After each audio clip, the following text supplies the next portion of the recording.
And welcome to the Midday Show. I am Jeff Everett. He is Mark Messina. We have headlines. We have clickbait. I have notes from our producers, possibly some afterthoughts. We're going to have to fly through the show today. Mark, how are you feeling today? I'm just relieved that you fixed your hair.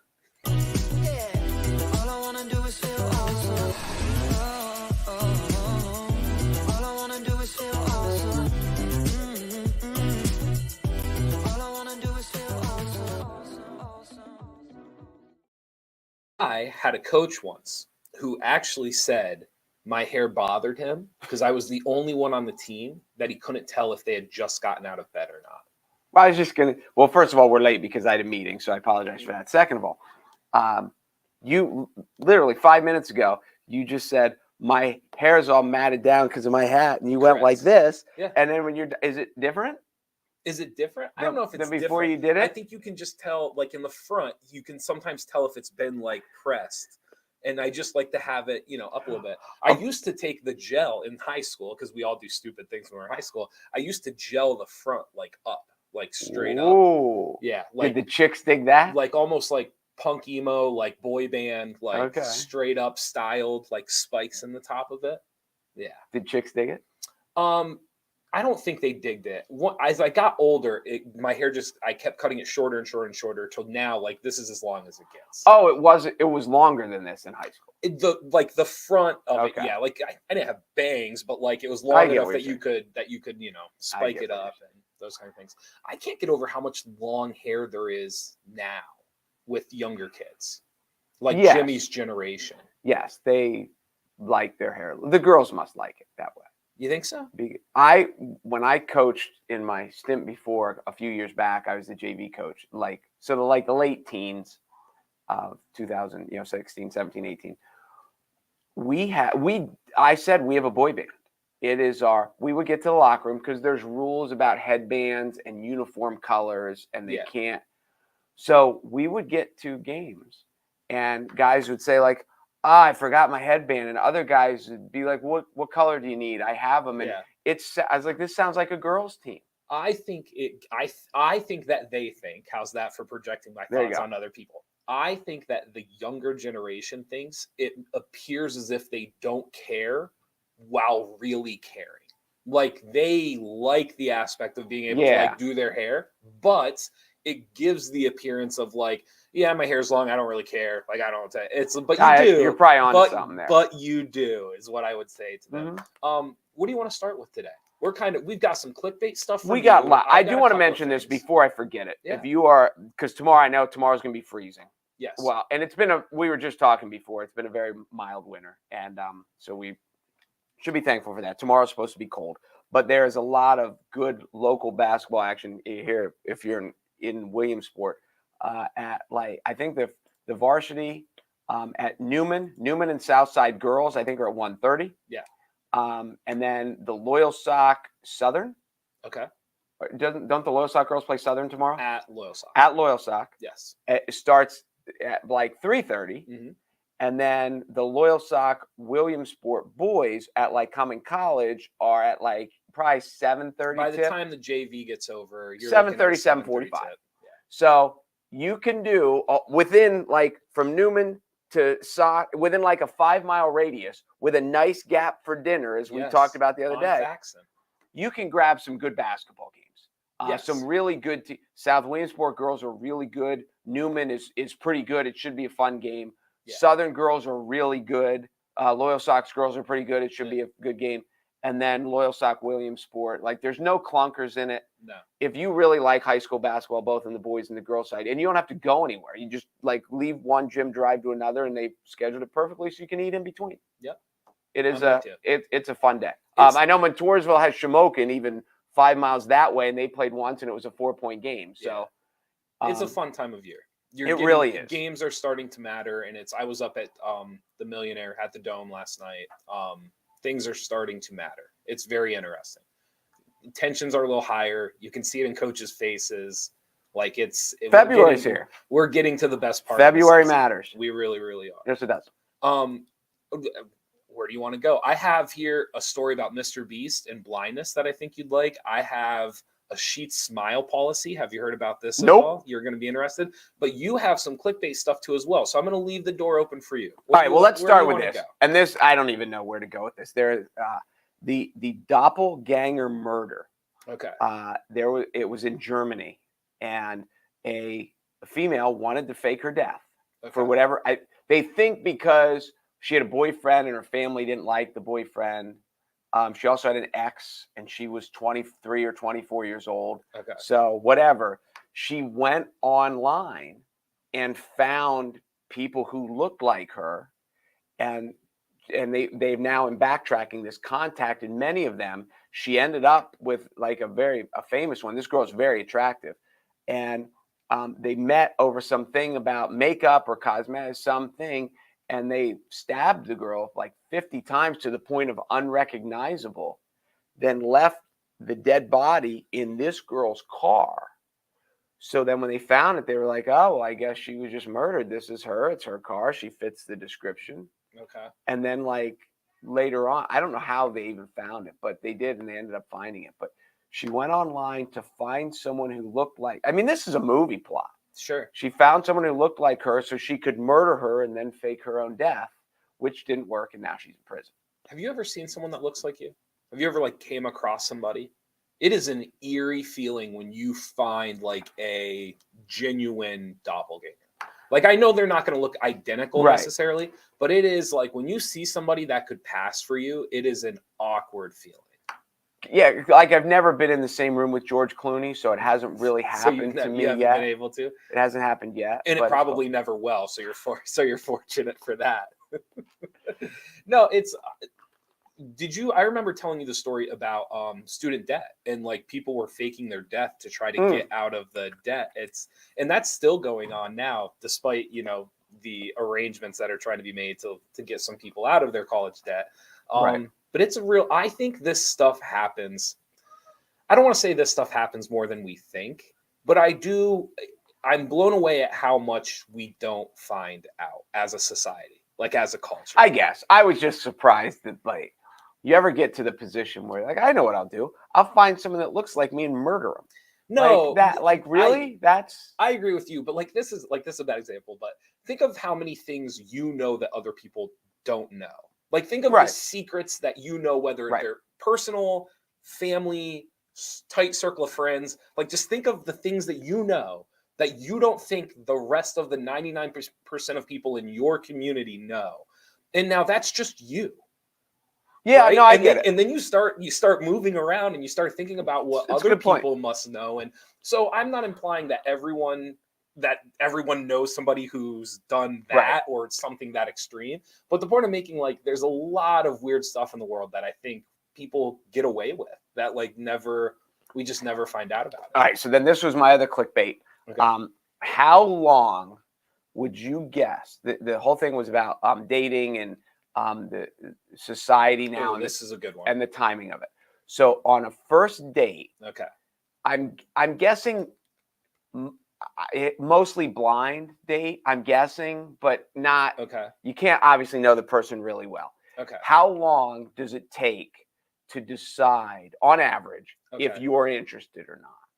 Interested or in love? No. Interested in like, oh, this is someone I want to date, or like I'm trying to get out of this. Personally, or do I the rest of the world? The rest of the world?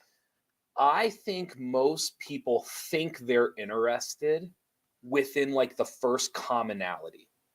Like, I think most people go to a bar, get a drink with somebody, and the moment that they have something in common, there is like a flicker of hope of like, oh my goodness, I think I might like this person. Now, sometimes the thing in common is immediate. That's why you start talking, right? Like, other times, though, you might be kind of chipping away, and then all of a sudden it's like, oh, the Cowboys won. And it's like, I hate the Cowboys too. Like, I never knew, and you've hung out 2 or 3 times, right? So I don't know. I think the first commonality, whenever that is. I know I always ruin your questions because I don't give you the answer you want, but that's my answer. Well, the answer in this study, it was 25 minutes. 25 minutes until you know if you're interested or not. If people are like, this ain't happening. Okay, so you're basing this off of the fact that they're already attracted to each other. I don't know how they paired them. Okay. Maybe it was a totally blind study, and then I don't know. Because people, obviously, some people it matters more to others and stuff like that, but clearly physical attraction matters in most cases. Right. I would argue that it's sooner than 25 minutes to me seems long. 25 minutes to me seems, I think most people have an idea in their head if they're interested or not under 25 minutes. I think in 10 minutes, you can get a feel if like this is even a person relatively on the same scope as you. I don't, I'm thinking now. I think if it's that bad, then you can tell right away. Like this is, I think if it's kind of a tweener, okay. You know, like for example, let's go with that. So you're in a bar, you're watching a basketball, you're staring at the TV, you're watching basketball. Some hot chick looks up and she makes a comment about the team and what they're doing, and you're like, oh my gosh, she played basketball. She's like, yeah. So now you're going to be snowed a little bit because you're like, well, if she's attractive and she likes basketball and I like basketball and this is, but isn't so that it may, the interest? So it may take you a little while to realize that beyond that, you don't really like her. I agree with that. But I don't think that's the. I get where you are interested. I think what you're talking about now is how long until you realize you're not. I guess, yeah. That like this is a bad example. My current girlfriend and I, we're 4 years in now. Mm-hmm. Okay, we had seen each other 2 or 3 times in passing, like common connections, ran past each other. Never really had like a full-fledged conversation.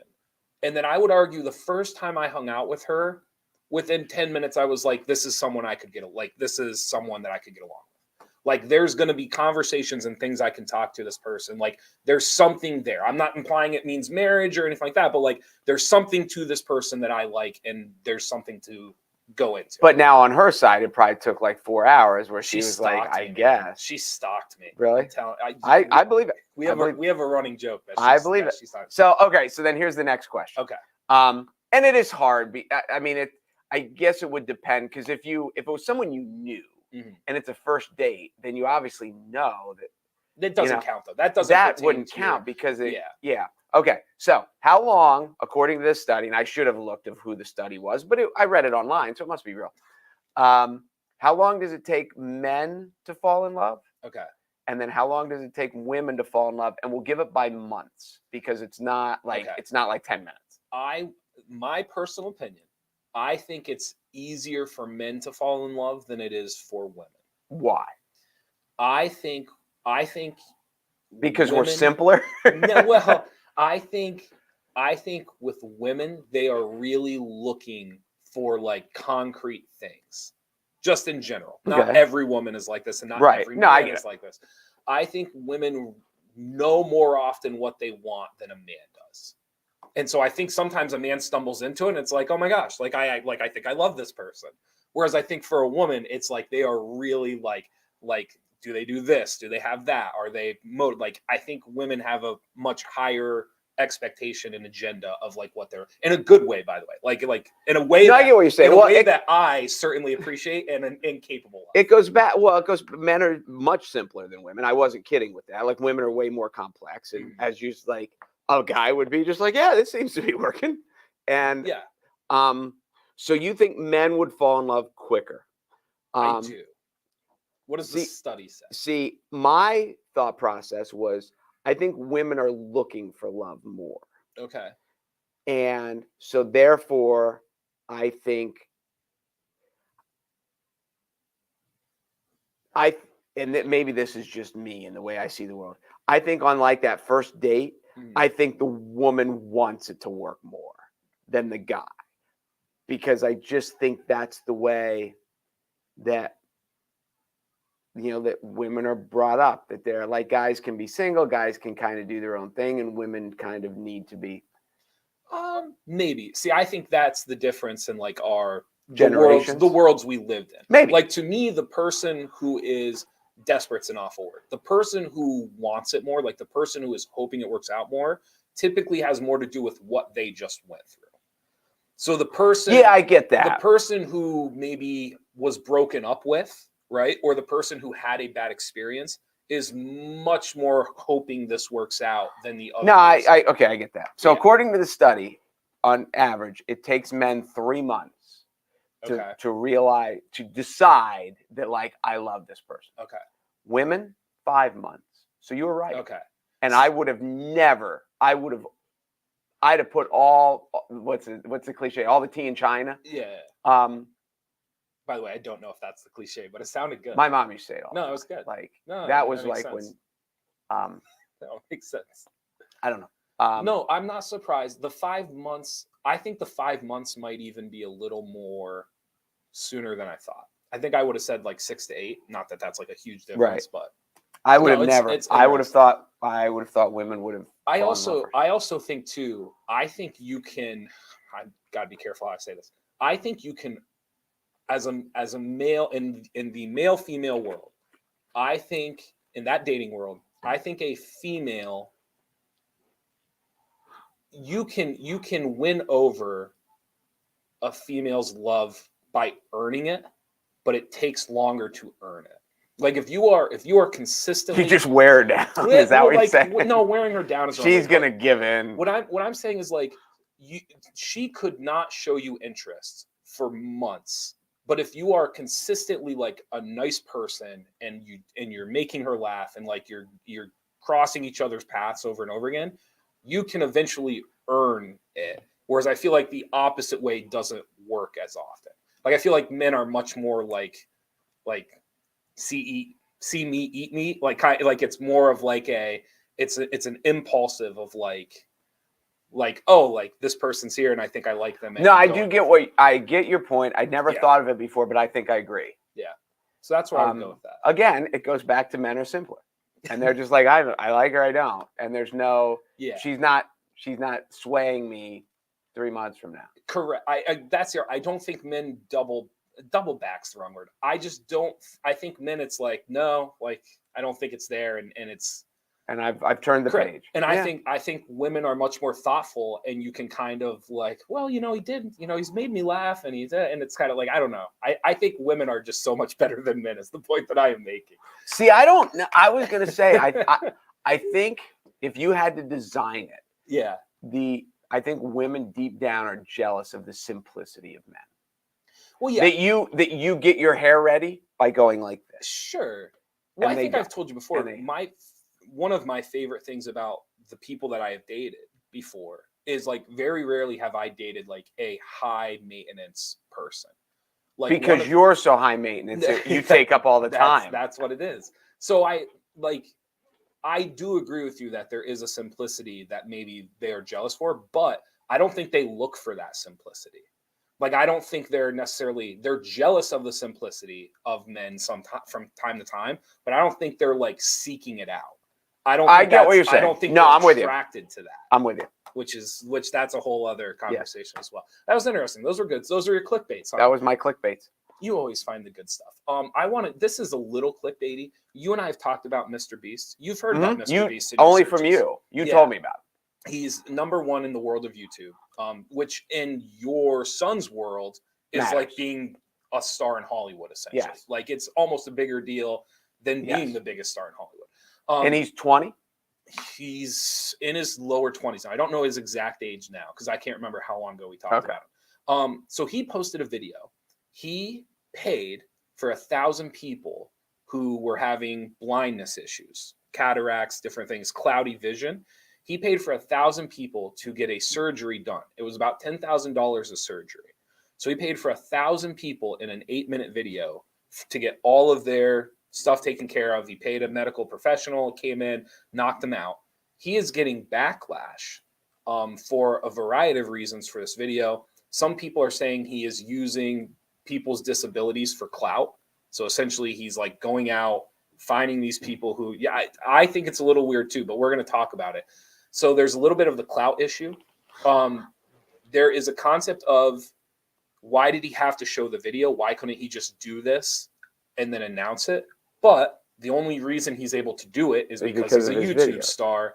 So it's this whole kind of idea of like, where is the line for doing a good deed versus doing it for clicks and views that I find really, really fascinating. And honestly, you and I have never had this conversation before about like that imaginary line where you're trying to do a good deed, But at the same time, does it lose its morality if the whole point is to show people, look at this good deed, look at this great thing?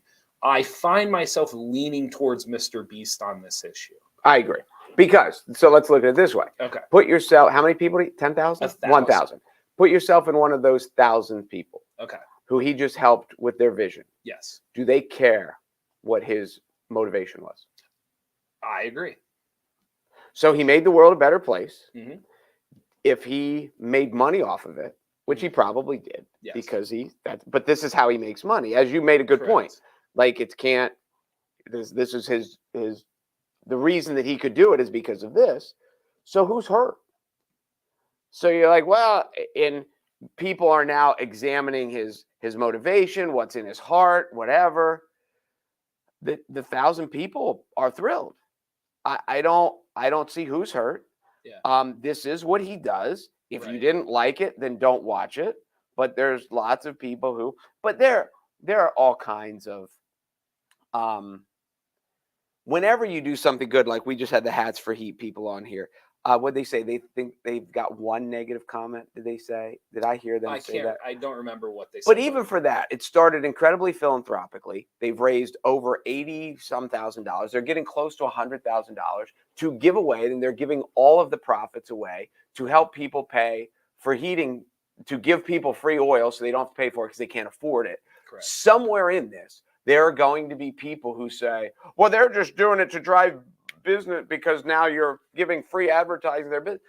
And it may help their business because they are getting free advertising from it, but it's not why they did it. It's not why they started it. Well, it's like the circle of it is interesting because I got the feeling talking, and you know them way better than I do. It felt as if talking to them, they were excited to talk to us because it was a really neat thing, and they're really excited about what they're going to be able to do and how they're going to be able to help people.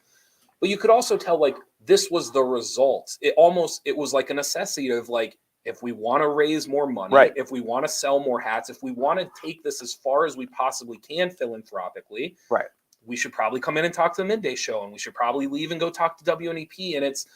And so it kind of bites its own tail. It does kind of circle back to this idea of you want to be philanthropic, but at the same time, the cost of that is marketing, and the cost of that is kind of your time, selfish promotion, right? And saying hey, we're the best place to give, buy a hat here because we can help somebody. And so that whole chasing your tail thing, I don't even know if it's a choice if you're Mr. Beast or Hats for Heats or whoever you are, if your goal is philanthropically to reach the pinnacle of your maximum of what you could raise. And at the end of the day, the people who needed the help got the help. And so in Mr. Beast's,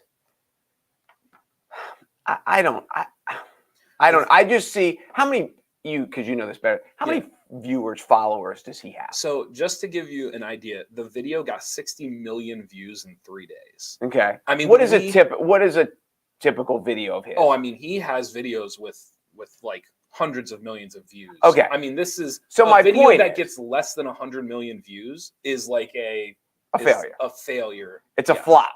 Yes. So he's not desperate for attention. He's not desperate for viewers.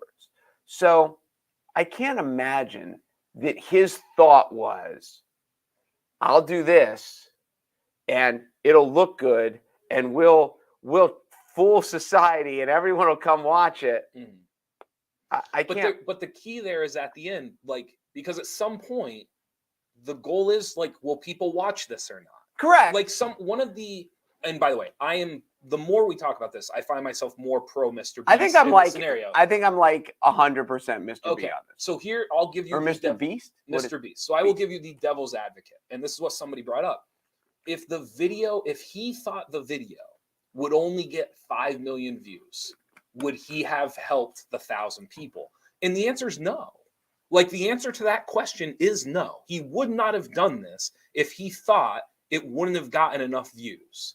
So that is the only devil's advocate argument. When I read that, I was kind of that's not wrong. He would not have helped 1,000 people cure their own blindness if he thought 5 people were going to watch the video. Okay. So and I guess that's a fair argument. But in his brainstorming, he probably came up with like, all right, I'm not going to help 1,000 people get rid of a planner's wart because that's not good. So yes, he probably thought through which of this is a good story, what of this is a better story or not. And that's, but there's a million ways to help people. Totally. He just picked one that he thought would not only help people, totally, it would be good for him. I think that's where people, there's a difference, I guess, because again, somehow I've ended up on the devil's advocate side, and that's fine because I feel weird saying this because I agree with you. Right. I think I'm pro Mr. Beast. At some point, though, as you're talking through this video and you're trying to decide what to do, you are having a conversation about that. Like, there's the idea of a good moral deed typically means like there's no motivation behind it. And there's no way, as they were planning this out, that this was a pure moral deed, is what the other side would argue. There's always motivation. I agree with that. But There's I'm just saying, always, I'm just giving you the other side. Every good deed, there's motivation behind it, even if it's just to make me feel good. Totally. I'm with you. Bogey says, I think even if he didn't do a YouTube video, it would have became such a big story in the news anyway, that the clout would backlash would have been put out anyway. It's a lose-lose in the clout battle, so he absolutely should have made the video because 1,000 people can see now. And I think I agree with Bogan that way. Yeah. No, and he's in the news. Not that he needs to be in the news more. Right. But I don't. Here's the other thing too. If he continues to do things like this, and say over the next 10 years, say he does it once a year for 10 years, then there's going to be people who still complain all the way through, but there's still people who are going to be like, look, he's making the world a better place and I watch him anyway. And so there's detractors to everything. He, after some of the backlash, he did message out. He said, I don't understand why curable blindness is a thing. Why doesn't government step in and help? Even if you're thinking purely from a financial standpoint, it's hard to see how they don't return on investment on taxes from people being able to work again after they are cured. Obviously, that got a lot of responses. His last tweet about it was, Twitter, rich people should help others with their money.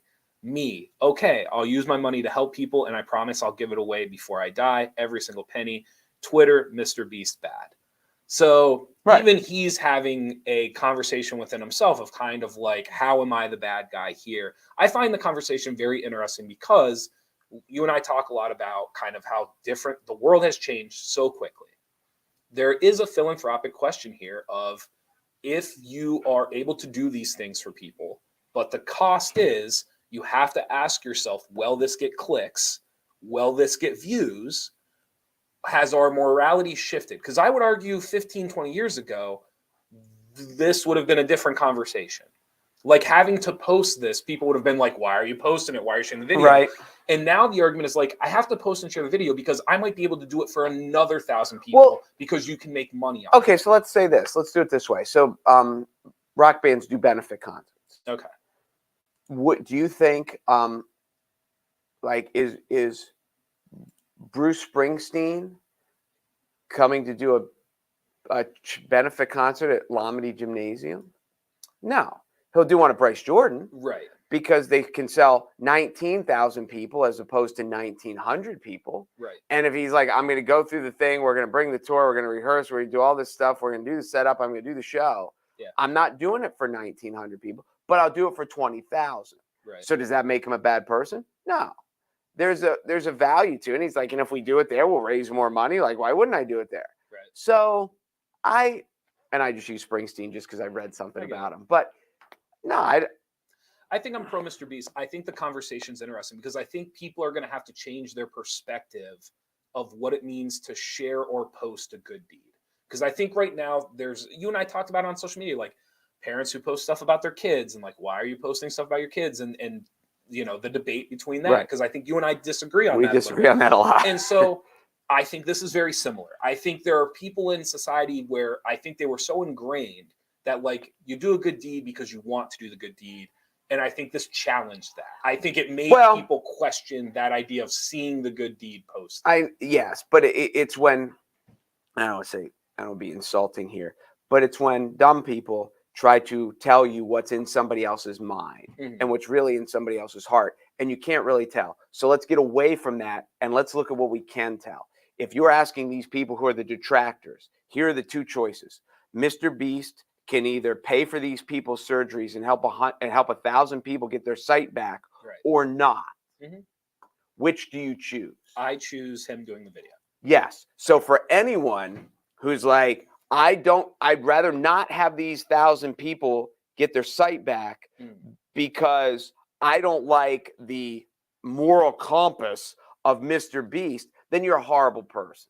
Well, let's also talk about, like, he brought up the whole idea of the return on investment for the government and being able, like, these people being able to work again, and now they're paying taxes, and now it's funny, like, we're talking about Mr. Beast in society, and somehow the government is kind of like sliding through this conversation, which that's a whole other, we won't dive into that today, but that's a whole other interesting conversation. But it's a fascinating aspect of anything in life, of people who aren't involved in it, who are just out from afar, whose lives themselves are oftentimes a mess, but they're so good at telling other people how to live their life. And those people are fascinating, because I knew a guy who, in his line of business, personal life was a disaster all over the place. But at his place of work, he could do everybody else's job better than they could do it. And just ask him and he would tell you. But, like, your number one job is to run your own life, and your life is a mess. So, and there's lots of people who are like that. You went LeBron on us a little bit, where you, like, listen, those people have their own lives and they have to wake up every morning and deal with their own lives. You went LeBron. I don't get the LeBron. LeBron said that? When they lost the finals, when he first went to Miami, they asked LeBron if he, how he felt, and he was like, he goes, nope. He goes, I'm going to wake up tomorrow and I'm going to be LeBron James. He goes, everyone else has to wake up and they have to live their life. And that, you just went LeBron a little bit. Kind of like everyone has to deal. Like I'm Mr. Beast, and I got 1,000 people were able to see today. Everybody else isn't Mr. Beast, and they have to live their lives. And they have to. And if they didn't cure blindness for 1,000 people today, then they need to figure it out. So it is. You're saying Mr. Beast should go LeBron on him, is what you're saying? No, what I wish is that the other people would sit back and say, like, instead of worrying about what Mr. Beast does, like, worry about what you do. Okay. Because I can't say that because we come on a show where we break down what other people do every day. So I can't jump on board with you there. But we started out by criticizing the lady who found a person who looked like her, then to murder her. And who are we to criticize? Maybe that was her right life choice. We went through some headlines. We did some clickbait. The producers here, producer Brad, he wants to know, should the NFL even do a Pro Bowl? No. You think they should? I think they should announce it. Like, you are a Pro Bowler. Sure. But they shouldn't play the game. Or they should do a certain skills competition. Well, they should make it like a carnival. Did you see some of the skill stuff? I really liked some of the skill stuff they did. They did like a goalie, like penalty kick style, but what they did is the quarterback stands throwing passes, and then there's holes on a board, and a defender, a secondary defender. Oh, really? Gets to stand in front of the nice. I thought that was pretty good. Nice. Right? I like that. Good. I like that better than what they used to do, where they just had the targets and the nets out there. It was adding the defender was cool. I still wasn't that interested. That's the problem. You can't. It's just the worst sport for it. Yeah. Yeah, I mean, the NBA All-Star Game's a joke because they don't guard anyone, but at least it looks like basketball. Sure. Like, you got guys, and you can at least be awed by the athleticism over and over and over. Right. Baseball looks like a real game. Hockey's kind of a joke because they don't hit anyone, but it's just hard. No, I don't know. Like, they started the Major League Baseball All-Star Game to make money. Yeah. Because the National League didn't play the American League, and they're like, why don't we get all the guys together? We'll give a break, and it's a marketing ploy. Sure. And the NFL doesn't need the marketing ploy. Right. So there was one, they used to play sand beach football, and a guy blew his knee, and then they're like, well, this might not be a good idea, so they stopped doing that. Why can't they move? Like, I know why, because I know what everyone's going to say. The NFL's problem is when it is. You can't have it any other time. I understand that, but that's the problem. All the other ones have it mid-season. I agree with you. All the facts that you just said are real. You don't want people to get hurt, so you can't play it in the middle of the season. It's pointless to do it after a season. You don't want anyone to blow their knee out. It's a physical sport. I understand all of that. To me, the number one thing is if you can't move it, if it has to be the week before the Super Bowl, then get rid of it. Well, it used to be the week after the Super Bowl, and that was worse. Okay. No, if I mean, can't do mid-season, then get rid of it. Unless there's something. Now, this is one of the suggestions that someone else had. Take the 2 worst teams and play for the number 1 pick. Play for the number 1 pick. But you have to win the game. No, I get to it. get the pick. There's a lot of that stuff going around. Like the NBA wants to do a reverse tournament so you would stagger the buys.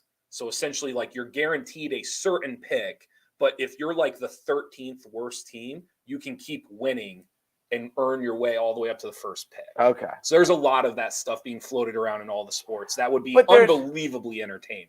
It would be wildly entertaining. Maybe. I don't know. This year in the NBA for the Wembanyama guy, have you seen this? The 7'6" guy from France? I've seen the highlights. Okay. So he's going to be the number 1 pick.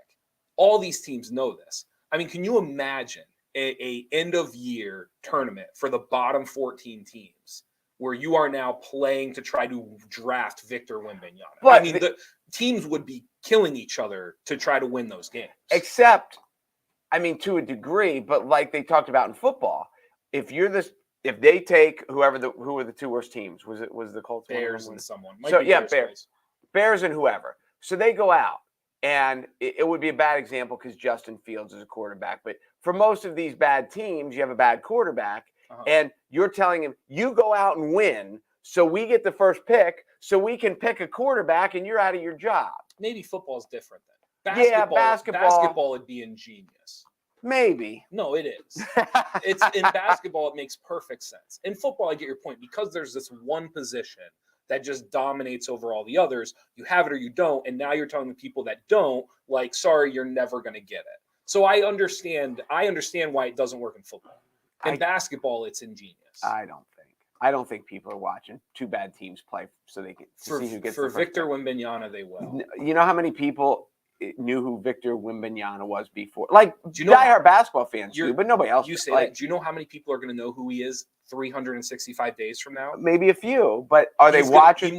Are they watching the Timberwolves play the Charlotte Hornets to see who gets him? Yes, I disagree. Yes, you would. They are. No, like the average NBA fan is watching it. You think? Oh my God, yes, without a doubt. I disagree. Like Jerry's watching it. But Jerry doesn't count. Jerry doesn't count. Jerry watches all kinds of crazy stuff. What are you talking about? Jerry watches all kinds. That's all I have. Groundhog Day. Did you watch Groundhog's Day? I watched half of it. You told me you might. Here's what happened. I watched half of it. I had a buddy in town because the comedian that was at the CAC, the guy who takes his shirt off, Bert. So I have a high school buddy, and this is just when you get older. We grew up together. He went to Penn State. After Penn State, he got a job in New Jersey. He's an athletic trainer. Okay. And now when we look back, he has lived in New Jersey for 30 years almost. Okay. It's like he's not even from Pennsylvania anymore. You know, he grew up here, but he was in town for that. So a couple of us got together with him. So I watched like the first 45 minutes of it. Okay. Really liked it again. Okay. And then I was going to go out and meet them and then come home and I ended up getting home at 12:45. Okay. So I'm still halfway into it. That was the longest possible way to tell me that you only got halfway through. I got halfway into it. That's why I'm a time filler. That's what I do. I'm halfway into it. But it is good. You did not watch it, I think. I have watched it. It's been a long time since I've watched it. I told you the clips of it always come up on my YouTube feed. Like the algorithm has realized I like comedy clips. And so I constantly will get like him driving off the cliff with the ground, like different parts of the movie. Okay. Will pop up on my feed. Yeah. Okay. Before we go. By the way, you know what I'm getting on my algorithm? What are you getting? Well, you don't know, so I'm going to tell you. Sports highlights. Okay. And I just saw one with some, I think she was a sideline reporter. I don't know. She was in a dress. Okay. Bare feet, took her shoes off on turf against some guy. She's running a pass pattern against him. Okay.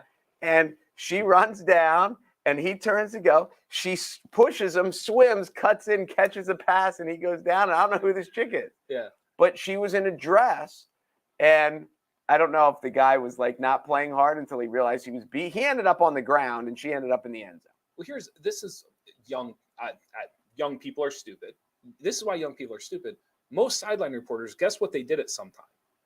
Oh, they were athletes. They were athletes. And a lot of them were like high-level athletes. Not all of them, but most of them. Yeah, there's a really tall girl that does, and I can't, it's not, there's a sideline reporter's last name is Pink. Okay. But I don't think she's the one I'm thinking of. But maybe the girl's like, you could tell she's like 6'1", 6'2", and right away you're like, she was an athlete. Either she played basketball or volleyball. Yeah. But you can just tell. And there's the other thing too. If they're willing to get up, like, you should be worried. Like if they're like, if they're like, yeah, try to cover me. Yes, I'm with you. Like I used to, because this is a bad example. At Lock Haven University intramurals. How many times a show do you say this is a bad example? Lock Haven University intramurals. Most of our referees were football players. Like they were athletes. Okay. But when you're refereeing an intramural game, you might have glasses on. You might have like you're not dressed like an athlete to ref these games. I cannot tell you how many times kids would talk crap to the referee, and then the referee would be like, I'll play you one-on-one right now. And I would just laugh and I would be like, you better say no. Because if they're willing to do it, that means like nobody's like just doing it to do it. You better. So that is a perfect example. The guy who comes up to you and says, do you want to fight? He's good at fighting. Like he's usually, or at the very least, willing. Like it's the guy who is petrified of you does not come up to you and say, do you want to fight? No, unless it's their bluff and it's the last thing they got. They're pushing all the chips in. All right, let's fight. Yeah. Okay. I cannot tell you how many times someone would be like at an intramural game arguing with the ref, and then when they would walk over the table, I'd be like, hey, just so you know, like that's like the starting corner for like the Division II football team. So like if you think he doesn't know sports, like you might want to check yourself. Should you have been playing intramurals when you were a varsity player? What do you mean? Shouldn't you have been like all you can do is get hurt? You don't want to play intramural. They're reffing. I don't understand. No, you. Why are you there? I used to help run intramurals. Oh, so you weren't playing. No, I mean, listen, I did some years, like in the spring, like I would jump in. Oh, non-seasonal. Okay. But like, but like also too, like there were years where like my buddies and I part of your job. We were like help running. Right. I understand. Now I get it. And obviously, like not everyone knows who the athletes are, and they're incognito in their school glasses and stuff like that. And someone would start talking crap to a guy. No, and you're like, hey, just so you know, like he's probably like the third best athlete on campus, and you're like, you're giving him a hard time over like traveling, like, and you're like a freshman chemistry major, right? Like it's like just be careful what you're asking for. No, I'm with you. I'm with you. All right, thank you guys for watching the Midday Show. Be sure to go to NorthcentralPa.com for all of your local news. Thanks again to the Reader Brothers and for Hats for Eat for coming on the other day. Really big turnout. Video did really, really well. So thank you for them for coming on. And be sure to check out Vince Reader's Facebook page if you wanted to help donate. There you go. Yep. Good job. All right. We will see you guys on Monday. Thanks for watching the Midday Show.